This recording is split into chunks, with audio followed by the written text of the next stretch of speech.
right, welcome to session 8 of training for prayer group facilitators. This is our final lesson in the series, and we're going to talk about using music in prayer groups. Music is a powerful tool that I've found to be one of the best aids to making a prayer group flow. There's a lot of examples of how music was used in the Bible, and you've seen it in your life in our services. A lot of times, music sets the tone. God uses music to help people have faith.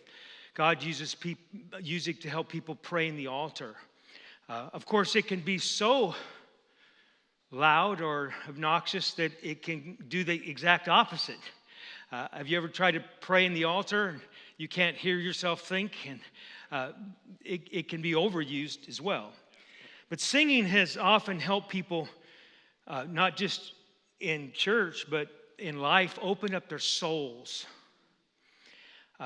It's very important that people open up in prayer group, because if you just get together and have a chat session, you could just go to AA and do that.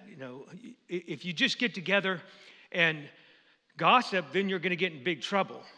But if you get together and you can feel the presence of God, then God takes care of so many things.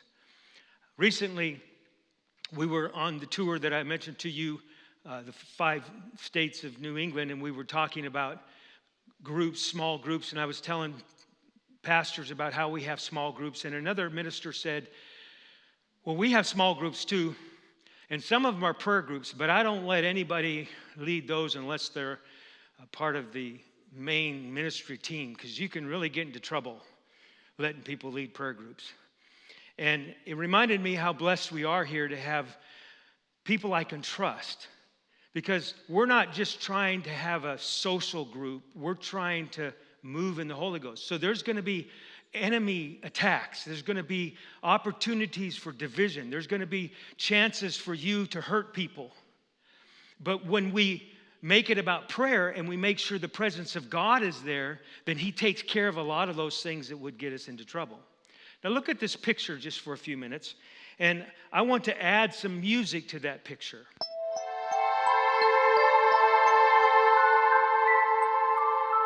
Now, as the music begins to play, you can almost imagine a story.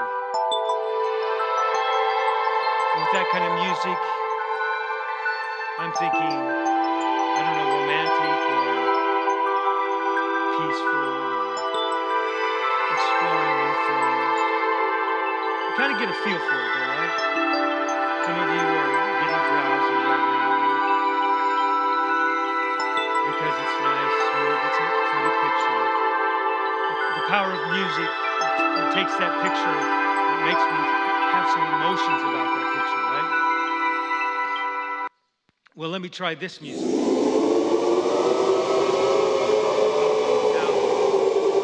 that's a scary forest. I think I see some shadowy figures at the other end of that. Maybe something poking his head out down there. You see how the picture has a completely different feel now? And all I did was change, there's no lyrics here. All I did was change the music. Music has a power. And so we need to learn how to use music to people's advantage and to God's advantage. It's great for transitions. Like if you're praying for a while and you want to transition into something else, then a lot of times you could start music and will help people just kind of not jerk into the next thing, but kind of glide into the next thing. Or one of my favorite things to do is let the music play for a few minutes to help people move into prayer. Because if they're singing, I'll sometimes say, we're going to sing this song a few times and then we're going to go right into prayer. Why am I doing that? I'm doing that on purpose because I feel like right now we're not really in a prayer mode. Some people a little funky, some people a little tired. But if they sing for a few minutes and open their soul a little bit, it's going to help them to go right into worship time. They're already making noise, so when I say let's pray, it won't be just me praying and everybody else whispering over there, because we're already making some noise. We're already making wind go through our lungs, so they'll probably go on and out loud pray. So transitions are easily done with music. It can also set a tone. Like if you feel like your prayer group needs to be one of upbeat faith, you might choose some music that's kind of upbeat to help people get the feel of it. And there's a fine line between using music and manipulating people with music. We don't want to manipulate the crowd, but we want to aid them in going where they need to go. It's also a good cover. And because I believe our prayer groups are more and more going to be full of non-apostolics, this might be the most important one. If it's time to pray, and you've asked for everyone to pray, which is supposed to be half the time, and you've got 5 apostolics and 5 non-apostolics, and it's time to pray, and these 5 apostolics aren't all that brave, then you start praying, and that lasts about 30 seconds until you feel very conspicuous, and they've quieted it all the way down, and they're not praying at all, right? But if you say, okay, we're going to play this music for a few minutes, and for me, it's been a blessing that my wife is there. I'll say, my wife is going to play softly right now. And as my wife is playing, I'd like for you just to very quietly talk to God. And nobody can hear you because the music is going to be playing. And then people feel like they can say something softly because the music's covering them. So it's a great cover. And it's also a way to help people open up. I can remember one prayer group where the husband of the host stayed in the other room, and later on he told us the reason he stayed in the other room is because when we started to sing, he started to cry and he didn't know what to do with that, so he wouldn't even come in the room with us. So it really helps people pray. It really helps people open up. It really helps people receive love. And if you're singing about peace, sometimes God's peace can just come over you because you really, with music, the help of music can open up to that. So here's one example. Sister Rabitas may remember this. One time we were in Worcester. We were having prayer group in the chiropractic office, and I just brought in a tape player, and I said, we're going to listen to this song. So I'm going to play the song, and I'm not going to say anything. I just want you to listen to the words. And I'm going to give you an opportunity to discuss how this song makes you feel after we've listened to it. In the midst of my confusion,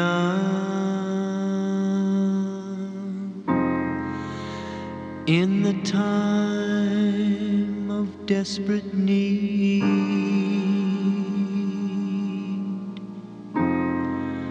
when I am thinking not too clearly,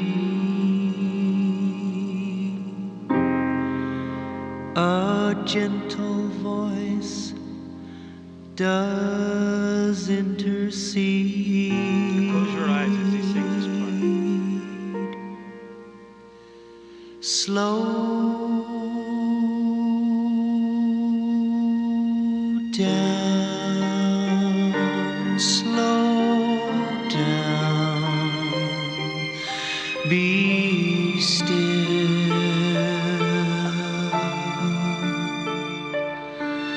be still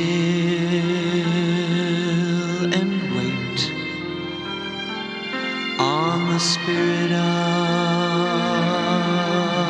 the Lord. Slow down and hear His voice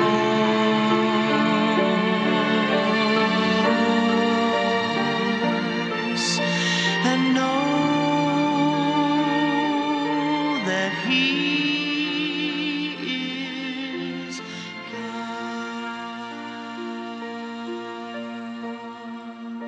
Right, if you'll turn that down, I'm going to keep talking here while that In plays. the time We did that in our prayer of group. tribulation, A couple apostolics, a couple non-apostolics who had just gotten when off I'm work, feeling and they came and sat down. so unsure, They listened to that music, and then we talked about it.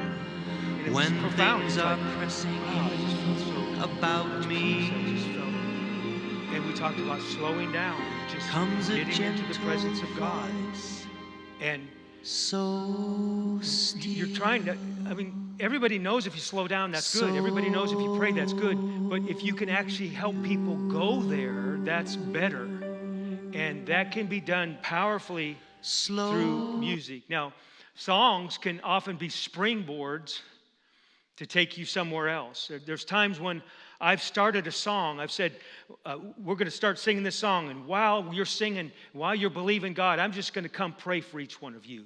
So I used it to launch into a prayer time where I actually went around and ministered to people. And while I was ministering, nobody was focused on the people. Nobody was embarrassed about being ministered to because everybody was busy singing while I was ministering to the people that I was ministering to.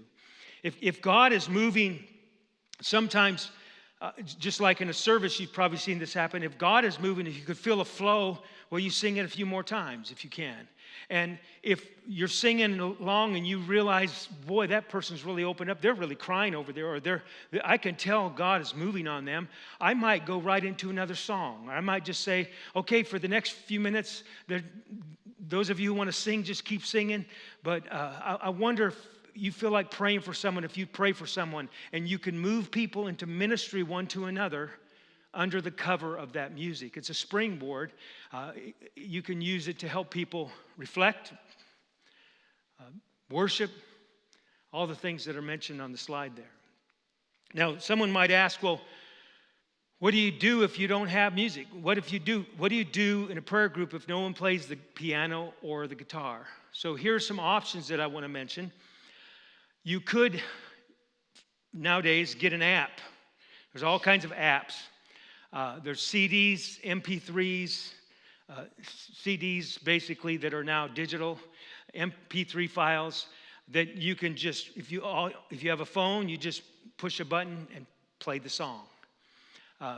I don't recommend a cappella, just because even though you enjoy singing in the shower and you enjoy your voice, it's sometimes hard for other people to sing to your a cappella, even if you're good.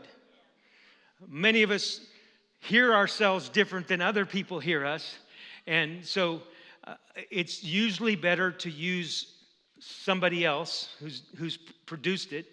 And if you have your phone and it's just barely loud enough, it's almost better not to have any music than to have music nobody can hear. So I recommend that you invest in a Bluetooth speakers. Those things are very cheap, but if you have a good Bluetooth speaker and it's synced to your phone, you could fill the room with music, and that way you can change the whole atmosphere.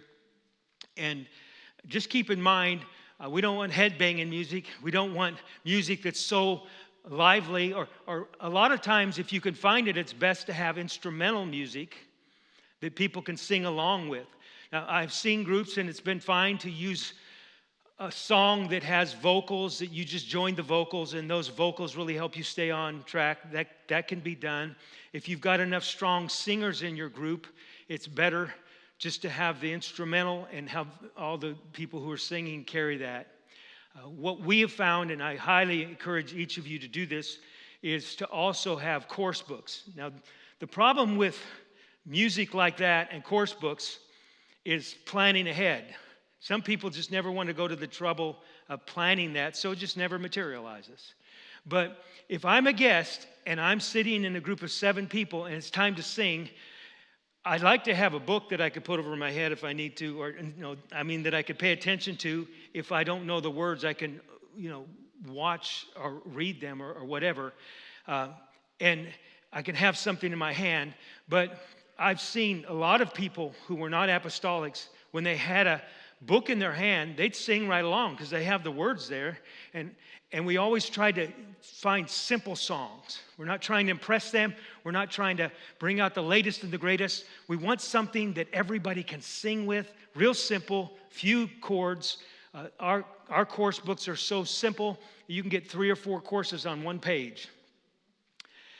But if you can make it, again, you're facilitating, you're making it easy for people to sing, easy for them to get in the flow of things, and easy for God to begin ministering to their heart of hearts. So thank you for all you do. Again, thank you for being creative. Use questions, use music, use all these things you've learned about in the training to go change lives. God bless you.